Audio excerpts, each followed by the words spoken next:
안녕하세요. 백두산 금융연구소의 백두산입니다. 12월 22일 수요일 밤 11시 8분입니다. 어제 공지 영상에서 말씀드린 것처럼 제가 집 밖에서 다양한 일정들을 소화하고 있습니다. 그렇다 보니까 오늘 좀 굉장히 좀 녹화가 늦어지게 되었어요. 양해 좀 부탁드리고요. 네, 녹화가 늦어졌음에도 불구하고 제가 그다지 영양가 있는 정보를 드릴 만한 건 별로 없더라고요. 왜 그러냐면 오늘 시장 흐름들을 가만히 이렇게 보시면은 상승폭, 하락폭 이런 낙폭도 상승폭도 크지 않고 대부분 혼조했기 때문이죠. 예. 보시면 코스피 0.3%, A50은 중국 A50은 마이너스 0.1%, 일본 니케이는 0.1%. 혼조하지 않습니까? 정말 혼조하다라고밖에 표현을 할 말이 없는 것 같아요. 왜냐? 말씀드렸다시피 이 큰돈을 굴리는 펀드 매니저들이 다들 연말 휴가를 가서 그런 것이 아니냐라는 생각이 들어요. 그러니까 지금 같은 상황에서는 이제 월말이 얼마 안 남았기 때문에 많이 빠지면 반등하고 많이 올라가면 아마 다시 빠지지 않을까 싶습니다. 어떤 윈도우 드레싱이라든가 이런 것들의 영향으로 인해서요. 그럴 것 같아요. 그래서 오늘 딱히 제가 알기로는 특별히 나온 뉴스 이런 건 없고요. 그냥 흐름만 간단하게 좀 몇 가지만 말씀드리고 넘어가도록 하겠습니다. 오늘 한국장에서 봐야 될 만한 거는 일단 삼성전자의 움직임이 좀 중요하다라고 생각이 되는데요. 삼성전자가 지금 보시면은 오늘 이런 모습이 나타났죠. 여기가 중요한 저항이었는데 대략적으로 잘 가려져서 안 보이지만 7만 8천 얼마 선이었는데 이 자리를 갭상승으로 강하게 넘어가면서 원웨이 상승을 보여줬습니다. 이렇단 얘기는 일단 어떤 새로운 시세의 시작을 이야기하는 것이긴 합니다. 정통적인 어떤 그런 관점에서요. 단순히 우리가 요만큼만 바라보면은 중요한 저항을 돌파한 척 하는 이런 거는 새로운 시대의 시작을 의미할 수 있다고요. 근데 아무튼 우리는 요만큼만 봐서는 안 될 것입니다. 좀 뒤에서까지 이렇게 보면은 어쨌든 간 아직까지 요러한 어떤 이런 저항들의 어떤 이런 하락 추세들의 영향을 받고 있는 중이라고 생각을 하시면 될 것 같습니다. 그래서 요만큼만 보시지 말고 좀 멀리 좀 보셨으면 좋겠고요. 어쨌든 근데 이렇게 나왔으니까 추가적으로 더 상승 가능성은 일단 열어놓고 봐야 되지 않을까 싶긴 합니다. 근데 이런 것도 생각을 해볼 필요는 있겠죠. 여기 있는 저항을 강하게 돌파한 척 했으니까 아무튼 어떤 힘의 관점에서 힘을 좀 많이 쓴 것이기는 합니다. 그죠? 힘을 분명히 좀 많이 쓰긴 했어요. 그러면서 우리가 이거를 또 같이 보면 좋을 것 같은데요. 아래쪽에 보시면 RSI라는 지표가 이렇게 보이거든요. RSI 같은 경우 여러분들 다들 기본적으로 아시다시피 70을 넘어가면 어떤 과매수 이런 걸 나타낼 가능성이 높은데 지금 보시면 슬금슬금 이게 올라와 갖고 68에 68 부근까지 왔습니다. 그러니까 이런 점들을 좀 복합적으로 생각을 해보면 삼성전자는 기본적으로 아래쪽으로 처지고 있는 추세 중에 RSI가 과매수권 부근까지 올라올 정도로 일단 좀 많이 올라왔긴 했습니다. 말씀드렸다시피 지금 여기서 그렇다고 과매수 부근이다라고 해서 바로 꺾이는 게 아니고 추가 상승 가능성은 일단 열어는 놔야 될 거예요. 아무래도 일단 삼성전자가 추가 상승 가능성이 열렸다라는 것은 근데 일단 시장의 하방 경직성 이런 이야기 정도까지는 우리가 기본적으로 생각은 해볼 수가 있겠죠. 삼성전자의 모습을 좀 볼 수가 있었고요. 근데 어쨌든 삼성전자를 보면서 우리가 이제 이 시장 코스피가 어떻게 움직일 거냐를 생각을 해보는데 삼성전자의 모습이 일단 그러니까 방금 말씀드렸다시피 지수에 하반경 직선 아래쪽으로는 좀 제한이 걸릴 것이다라는 생각 정도는 해볼 수 있을 거예요. 그죠? 물론 삼성전자가 올라가면 시장이 끌어올라갈 수도 있는데 이렇게 될 수도 있고 안 그럴 수도 있는 거죠. 다른 종목 다 팔아먹고 삼성전자 한 종목만 매수하면 시장 시가총액은 그대로일 수도 있는 거죠. 이런 점들 다양하게 생각을 해보시면서 아무튼 삼성전자의 추가 상승 가능성이 있다는 건 시장의 하반 경직성이 있다라는 정도로 이야기하면은 딱 적당하지 않을까 싶습니다. 아무튼 이런 거를 밑바탕에 깔아놓고 우리 코스피 선물 지수는 똑같이 평상시하고 저항만 확인하시면 괜찮을 것 같아요. 일단 어디하고 어디를 중요하게 보고 있었죠?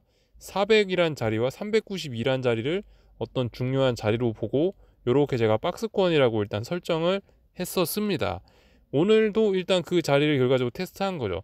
박스권은 이미 아래쪽으로 붕괴가 돼서 이 박스권 하단부를 지금 다시 오늘 저항을 테스트를 한 꼴이라고 생각을 하시면 되겠습니다. 그래서 뭐 오늘 상승을 했으니까 내일도 상승하냐? 알 수 없죠. 어쨌든 코스피는 여전히 박스권 안에 와 있으니까요. 그래서 뭐 딱히 뭐 여기에 관해서는 아무튼 뭐 드릴 말씀이 없습니다. 지지와 저항을 좁은 박스권 내에서 특별한 이슈도 없는 가운데 그냥 테스트하고 있다. 이렇게 보시면 될 것 같아요. 그러니까 삼성전자가 뭐 오르니까 야 이제 코스피는 이제 오른다. 무리한 생각일 수도 있다는 거죠. 예, 단지 하방 경직성을 확보할 수 있다. 이 정도 선에서 보는 게 일단 맞지 않을까 싶습니다. 그래서 뭐 이런 점들 살펴봤고요. 이 보조 지표 같은 것도 아무튼 이 잘만 활용해서 보면은 중요한 힌트가 될 수 있긴 해요. 여러분들 가만히 보시면 RSI 19하고 9라는 라인이 있지 않습니까? 사실 뭐 누구나 다 아시는 이야기일 텐데 14라는 라인은 삐죽삐죽하고 좀 많이 이렇게 움직이는 경향이 있고, 여기 보시면 9라는 라인인데 9라는 라인은 비교적 좀 평탄하게 이런 식으로 움직이지 않습니까? 그죠? 결과적으로 이 시장의 움직임은 이 9라는 이 평탄화되어 있는 이 곡선의 영향을 좀 많이 받긴 받는데, 가만 보시면 이 곡선이 올라갈 땐 시장이 올라가는 경향이 있고, 이 곡선이 살짝이라도 꺼질 때는 하락하는 경향이 있고, 뭐 대충 그렇다라는 거죠. 이 곡선이 살짝 우상향할 땐 지수도 우상향하고. 근데 아무튼 이런 지표들로 봤을 땐 일단은 이 9라는 선이 살짝 꺾이기는 시작하긴 했네요. 그죠? 이런 점들 정도 일단 체크만 해보겠습니다. 그리고 제가 오늘 아침에 말씀드렸던 부분이 그게 있죠. 풋옵션 382의 하방경직성 테스트 지켜보자라는 이야기 드렸습니다. 여기 이 라인 붕괴시켰나요? 아직 붕괴시키지는 않았습니다. 길고 짧은 건 대봐야 돼요. 지금 같은 경우는 붕괴시킬 것처럼은 해놨지만 아직은 붕괴시키지는 않았죠. 대신에 뭐 붕괴시키지 않았다고 내일 바로 살아난다, 내일 바로 죽는다 알 수 없습니다. 다만 이런 점은 생각해 봐야 되겠죠. 지금 있는 이 자리가 와장창하고 붕괴될 경우에는 그러면은 어떤 힘의 균형이 확 깨지는 거거든요. 시장이 지금 어떤 팽팽한 라인을 놓고 위쪽으로 향하는 힘과 아래쪽으로 향하는 힘이 지금 팽팽하게 지금 이 선에서 놀고 있는 건데, 만약에 이제 풋옵션이 요 라인이 붕괴가 된다라고 한다면은 이거는 무게중심이 확 깨지면서 시장의 변동성을 확대시킬 가능성도 있는 거라고 보시면 되겠는데, 근데 솔직히 연말이고 다들 휴가 가고 쉬고 있는 마당에 변동성을 확대시킬까? 저는 일단 의문이에요. 저는 별로 일단 그럴 것 같지는 않다라는 생각을 하면서 지켜보고 있어요. 그래서 연말이니까 별일 없이 조용히 지나가겠지라는 생각을 하면서 좀 하여튼 지켜보고 있는 게 저의 생각입니다. 그래서 뭐 이 정도를 오늘 좀 중요하게 봤고요.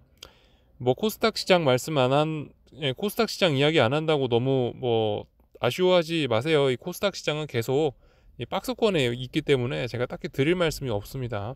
박스권이니까 가만히 있어보자 뭐 이런 이야기만 드리고 있고요. 원달러 환율 같은 경우는 제가 이거는 그냥 편의상 이 ETF 가격으로 볼게요. 여기 보시면 써있죠. 코덱스 달러 선물 레버리지. 요거 차트 모양만 보면 되겠죠. 예, 원달러 환율 같은 경우는 오늘도 어떤 하방 경직성 보이면서 위쪽에 있는 매물을 소화하고 있다라는 부분이 보여집니다. 그죠? 이 긴축 뭐 이런 흐름으로 인해서 이렇게 원화 약세 추세는 계속되고 있다. 요게 우리가 어떤 숏 배팅을 하는 중요한 논리가 될 수 있다라는 점 말씀을 드려봤습니다. 맨날 보는 거 확인만 했어요. 그래서 일단 밖에 나와 있으니까 한국은 요 정도로 간단하게 지켜보고요. 미국 주식시장 같은 경우는 오늘 밤에 어떤 거를 한다라고 했죠. 미국 같은 경우는 어제 일단 반등을 하지 않았습니까? 차트 좀 보면서 이야기할까요? 차트를 안 띄워놨네요. 잠시만요. 네, 저 차트 보면서 이야기를 할게요. 미국 같은 경우는 어젯밤에 일단 급반등을 했지 않았습니까? 제가 그래서 반등 시 매도 전략이 일단 기본적으로 해봐야 되는 전략이다라고 이야기를 드렸는데, 일단 뭐 멈추는지 잘 봐야 되겠죠. 오늘 밤에 멈추는지 안 멈추는지 잘 봐야 될 겁니다. 솔직히 이건 S&P 지수나 나스닥 지수나 이런 지수의 모습으로 보면은 조금 좀 설명드리기가 좀 어려울지도 모르겠어요. 차라리 빅스 지수를 보면서 이야기를 드리는 게 더 쉬울지도 모르겠다라는 생각이 드네요. 제가 오늘 아침에 말씀드렸던 부분 복습만 하고 넘어갈게요. 대략적으로 빅스는 여기 어딘가에서 어떤 하방 경직성이 있는 거죠. 여기 어디가 지지선이 있는 부분이니까, 얘가 만약에 빅스가 오늘 밤에 더 빠져갖고 여기 밑에 부분으로 내려온다라고 한다면은 이런 부분에서 빅스 올라간다에다가 베팅을 해볼 수도 있다라는 이야기를 일단 드리지 않았습니까? 그럼 이 논리를 이거를 가지고 이제 지수 매매에 적용을 시키면은 오늘 밤 예. 그러면 오늘 밤 대응을 좀 쉽게 하실 수가 있겠죠. 어느 순간에 얘가 요 밑에까지 빅스가 내려왔을 때쯤에 뭐 예를 들면 쇼패팅, 지수 쇼패팅을 하면은 그러면은 어쩌면은 이 S&P나 나스닥 지수의 반등 시의 고점을 노릴 수 있지 않을까 싶긴 합니다. 뭐 예를 들어서 오늘 밤도 어쨌든 여기 어딘가 어제 종가 부근에서 막 테스트를 할 거 아니에요. 테스트하면서 뭐 얘가 예를 들어 올라갔어요. 지수가 올라갔는데 지수가 올라갔을 때 방금 말씀드린 빅스가 어떤 중요한 지지선 부근까지 내려왔어요. 그럼 뭐 이런 자리 이런 거를 이제 이런 걸 어떤 매매 기준으로 삼아서 얘가 여기 갔을 때 뭐 S&P 숏을 매수한다든가 이런 식으로 전략을 잡아볼 수 있지 않을까 싶습니다. 뭐 물론 그냥 드라이하게 지지와 저항, 여기가 저항이네, 여기가 지지네 이런 식으로 스스로 세팅해서 접근하는 것도 나쁘진 않을 거예요.